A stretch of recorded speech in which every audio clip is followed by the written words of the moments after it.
senhores telespectadores, a pedido de uma telespectadora de Leiria, vou hoje falar dos santos portugueses. Santos e santas, claro. A resposta à sua carta é não. Na Leiria não há, que eu saiba, nenhum santo. É uma cidade de muito boa gente, mas canonizados, que eu saiba, posso estar enganado, não há santos em Leiria. Em Portugal há alguns santos, não muitos, e é curioso que são os santos, sobretudo pelo que fizeram fora de Portugal. Se tivessem ficado cá dentro, ninguém sabia quem eram. O primeiro santo português, o primeiro a ser canonizado, é São Teotónio. São Teotónio nasceu lá em cima, no Alto Minho, no ano de 1082. Isto é importante porque, quer dizer, era cerca de 20 anos mais velho que o Dom Afonso Henriques.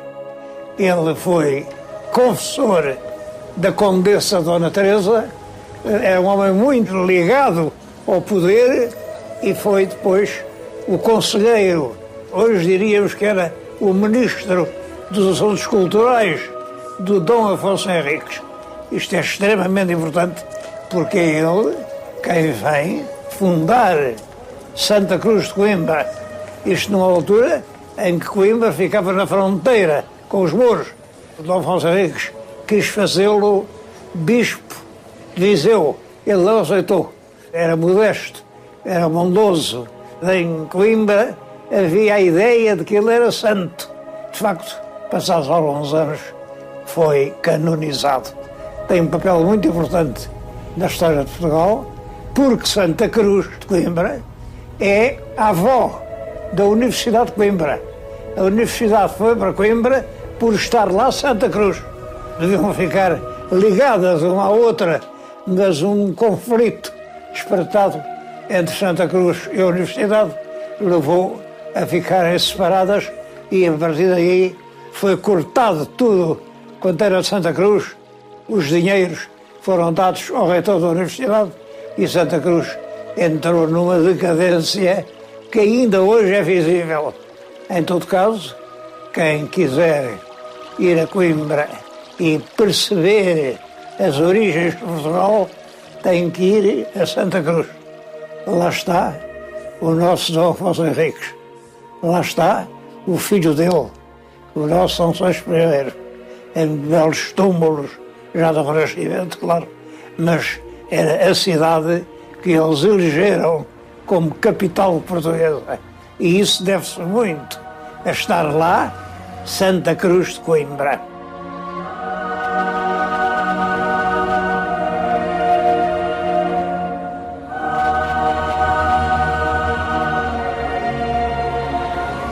Nessa época já havia em Portugal outras ordens, outros fratos.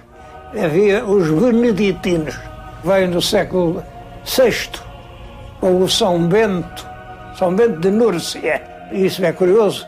Este São Bento era um romano intelectual, culto, e que se desgostou com a atmosfera perturbada, contraditória do seu tempo e resolveu fazer uma ordem religiosa. Enfim, já havia muitas, mas ele fez uma diferente. Tinha uma ordem, quer dizer, tinha uma regra que todos eram obrigados a cumprir. Eram obrigados contra a vontade, porque essa regra era severa. Não permitia luxos, não permitia prazeres, não permitia alegrias, era severa. Tinha uma regra. Ora é de labora, reza e trabalha. E todo o tempo tinha que ser consagrado à oração ou ao trabalho. Trabalho feito nos escritórios, deve-se-lhes a cópia de muitos manuscritos antigos. Estes manuscritos iluminados que ainda hoje temos, vem tudo dos escritórios dos beneditinos. Diz-se paciência beneditina, porque é de São Bento de Núrcia. São Bento fez uma abadia grande em Monte Cassino. Fica numa serra, quem vai de Roma para Nápoles fica numa serra à nossa esquerda. E é uma grande abadia. Corta o caminho entre Roma e Nápoles. Por isso, os aliados na Segunda Guerra Mundial reduziram aquilo a cisco. Aquilo foi bombardeado de toda a maneira que não ficou lá nada. Mas, acabada a guerra, os italianos reconstruíram a abadia do Monte Cassino e hoje pode-se ver, dizem eles, que é tal qual como era antes. Eu realmente não sei, porque não pude fazer a comparação. Agora a reconstrução impressiona. Depois houve milhares de abadias por essa Europa toda e, enfim, a regra beneditina, apesar de severa, alargou-se a toda a Europa. Era tão severa que há muitos retratos do São Bento a comer um pão. É um pão com veneno, porque os frades detestavam aquela severidade da regra monástica e quiseram matá-lo como pão envenenado. Bom, mas isto mostra as dificuldades da introdução das primeiras ordens na cristandade. Houve em Portugal numerosas ordens beneditinas e, enfim, a regra beneditina existe até à nova vaga do século XII com o Cister, com Cluny e Cister. A ordem de Cister é extremamente importante porque é de São Bernardo e vem alterar profundamente a maneira de ser dos conventos.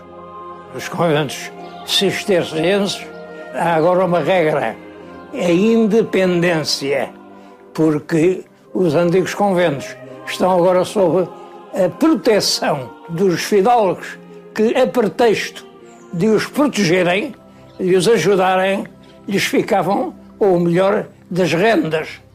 Para acabar com isso, os conventos cistercienses têm que produzir tudo quanto consomem. Para produzir, têm que ter grandes espaços, grandes superfícies agricultadas, com searas, com vinha, com olivais, e é daí que eles vivem. É das suas granjas, as numerosas granjas de Alcobaça, desde lá de cima, ao pé de Leiria, até cá abaixo, ao pé de Torres Vedras. Tudo isso é obra do trabalho dos cistercienses. A vaga de Cister é substituída pela vaga das ordens mendicantes que chegam depois das cruzadas. As cruzadas, no século XII e XIII, vêm criar uma onda de riqueza que não havia e vêm acentuar muito a riqueza dos ricos e a pobreza dos pobres. A diferença passa a ser enorme. É chocante ver pessoas a passar tão mal com outras a passar tão bem. Bom, as ordens mendicantes proíbem ter, não se pode ter nada. Vivem da esmola, andam de porta em porta com o seu hábito e com o pauzinho a pedir esmola, por amor de Deus. Essas ordens são os franciscanos e os dominicanos. Os franciscanos são fundados, como sabem, por São Francisco de Assis. E São Francisco tem logo ao princípio conhecimento com um fradinho que ia aqui de Lisboa, pelo norte da África, e que chegou lá e que o impressionou pela inteligência, pela cultura, pela eloquência, pela forma como falava.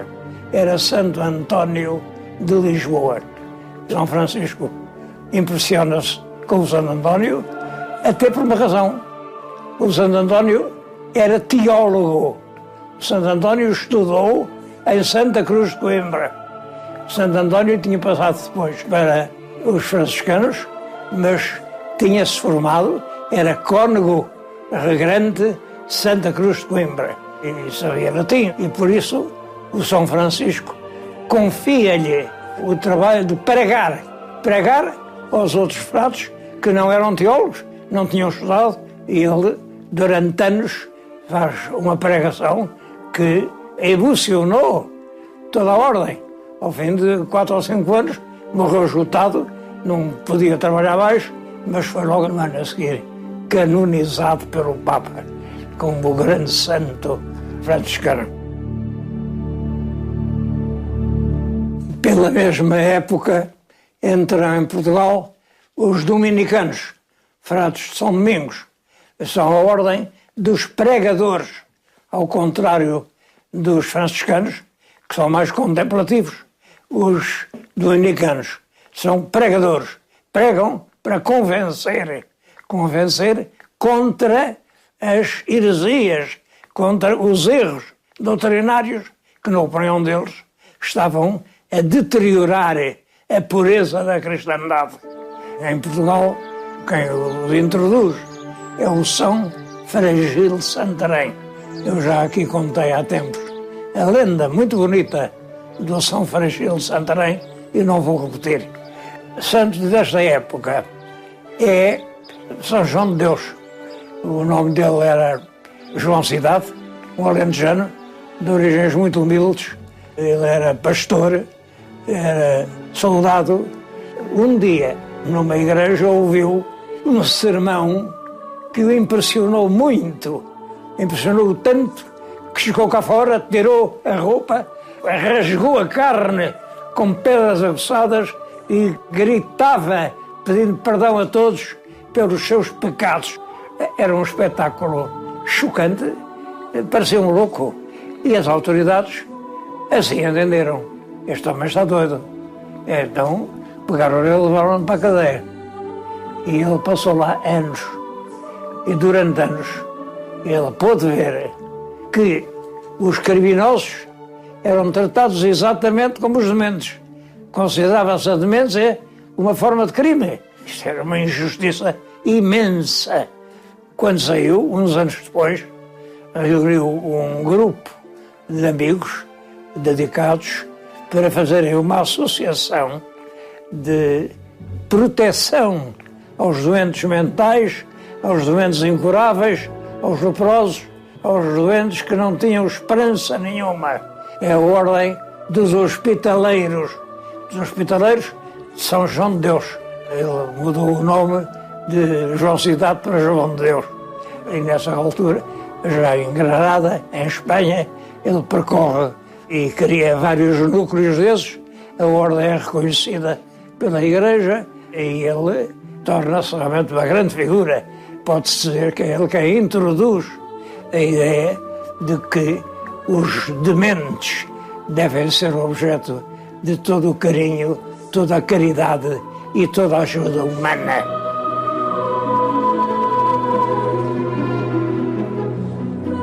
Outros santos portugueses desta época são o contestável Dom Nuno Alves Pereira, que foi recentemente canonizado pelo Papa, a de Santa Joana Princesa, a Santa Joana que se venera em Aveiro, e Santa Beatriz da Silva, venerada em Espanha. É uma alentejana, mas é pouco conhecida em Portugal. A história destes santos, a do contestável, toda a gente sabe qual é. A de Santa Joana é difícil, porque o que as histórias contam é que ela ficou regente de Portugal enquanto o irmão futuro de João II e o pai, o rei Dom Afonso V, foram à África à conquista da Arzila. E durante essas semanas ela fez uma corte, grande alegria, mas dizia-se que houve uns abusos. E quando o rei voltou, foram achar uma bota de um cavaleiro debaixo da cama dela. O cavaleiro foi logo preso e degolado, e ela foi mandada à força para o convento de Odivelas, onde esteve um ano, inconsolável, e depois dali é que passou para Aveiro, onde viveu até ao fim da vida, porque não quis mais voltar à corte. Esta é uma das versões.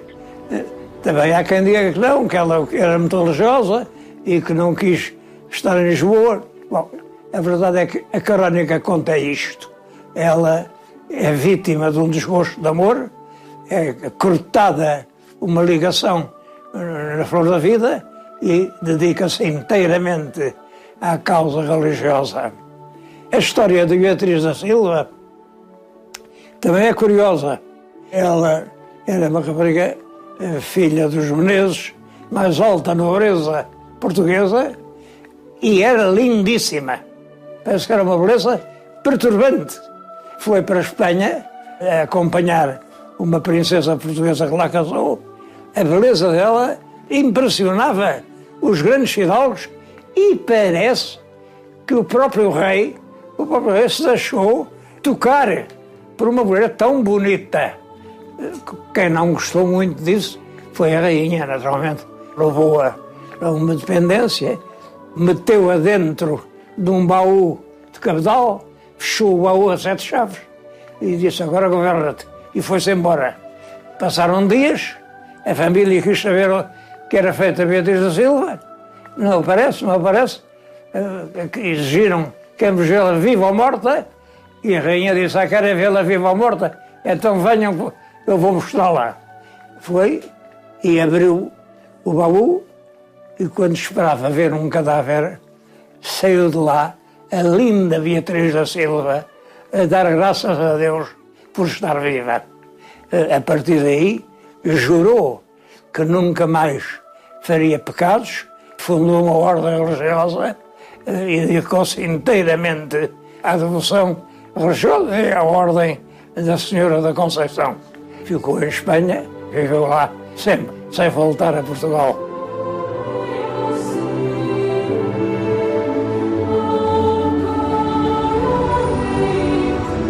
Um episódio também do século XVI, é muito pitoresco e muito pouco conhecido, porque a censura eclesiástica cortou completamente todas as fontes de informação. É a história da Santa da Anunciada. No convento da Anunciada estava uma religiosa que tinha uma coisa miraculosa. À Sexta-feira Santa, inchava-lhe, faziam chagas os braços, as mãos, os pés, os sítios onde Cristo foi crucificado. Tudo isso inchava, sangrava, com um aspecto horroroso. Bom, vinha gente de toda a parte para ver esse milagre. Em toda a Espanha era famosa. O próprio rei Filipe II, quando esteve em Lisboa, foi à Anunciada beijar a mão e pedir a bênção da freira da Anunciada, mas lá no convento também estava uma rapariga que era filha de Violante de Andrade. A Violante de Andrade, Condessa de Linhares, é a mulher que enche a vida de Camões. Bom, ela tinha muitas filhas e uma foi para aquele convento e achava estranho aquele milagre à sexta-feira. Então, há um dia em que não se contém, aproxima-se rapidamente da Santa com um esfragão impregnado em potassa, limpa-lhe as feridas e, é claro, e debaixo da ferida, debaixo da tinta, apareceu o corpo são, sem doença nenhuma, o corpo branco. Isto foi um escândalo enorme. O Santo Ofício deu ordem para que fossem destruídas todas as referências à Santa da Anunciada. Tudo foi rigorosamente destruído e hoje pouca gente sabe esta história pitoresca da Santa da Anunciada. Era uma mulher nobre, era filha do Barão de Alvito e veio lá do Alvito para aqui para Lisboa, enfim, para fazer esta linda figura.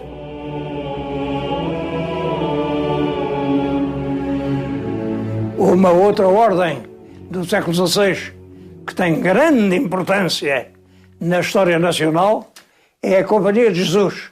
Os jesuítas chamaram assim a tarefa missionária, mandaram centenas de missionários para o Brasil, para a Índia, para a China, e tiveram centenas de mortos. Bom, e chamaram também assim a tarefa do ensino. O ensinar era com eles. No fim do século XVI havia em Portugal 20.000 estudantes nos colégios da Companhia, do secundário, estudantes do secundário. O secundário estava inteiramente a cargo da Companhia de Jesus. Como sabem, essa influência levou o Pombal, o Marquês de Pombal, no século XVIII, a extinguir a Companhia, porque a Companhia tinha uma grande influência política, é evidente. Eram os padres da Companhia, confessavam o rei, os príncipes e os grandes, e eram eles, enfim, quem tinha a orientação espiritual do país na mão. Pombal acaba com eles, expulsa-os, promovem em todo o mundo uma campanha a denunciar os seus erros falsos ou verdadeiros e consegue que a ordem seja realmente extinta. Mais tarde ela é reconstituída, mas nunca mais teve a extraordinária importância que teve no século XVII em Portugal. As ordens religiosas foram extintas, todas. Em 1834, com a legislação do Mata Frades, abriu-se uma exceção para os conventos de freiras femininos, porque essas podiam lá ficar enquanto a última freira fosse viva. O resto foi instantaneamente tudo posto na rua, os conventos foram confiscados para o Estado, foram vendidos à asta pública, transformados em estrearias, em lojas agrícolas, todo o valor, as estátuas, as imagens, tudo aquilo foi para quem quis levar um prejuízo imenso, imenso. Ainda hoje se podem encontrar, sem dificuldade, por esse país, ruínas de conventos dos séculos XV, XVI e XVII, completamente abandonados. Nós somos um país pobre, não temos grandes monumentos, mas os que temos são quase todos monacais. Estão todos ligados às ordens religiosas. E estamos, realmente, assim, a malbaratar o pouco património artístico que nos resta e que podia ser bem valorizado.